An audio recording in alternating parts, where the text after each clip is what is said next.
position, what I want to do is I want to neaten up this nub so it can't hit it on the way down.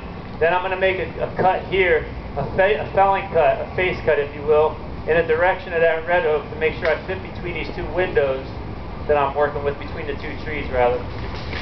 And I'm going to change my cut. What you'll see is I don't do a standard felling cut. What I do is I flip it over and do what's typically called a hump bolt. Everybody heard of that before? It's used in logging out in the west, especially on steep slope, to preserve the log and also get a control of movement differently.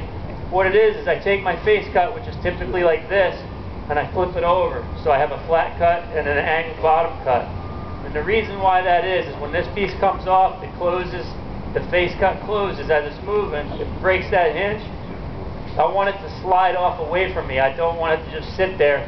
Because if I make a bottom cut that's flat, the piece is sitting on it, it breaks the hinge and it drops onto the cut itself. It just sits there as it's moving until it gets to like a 45-degree angle and the momentum pulls it off the trunk. And that way it's falling to the ground like this, so the tip hits the ground and then the butt flies back this way.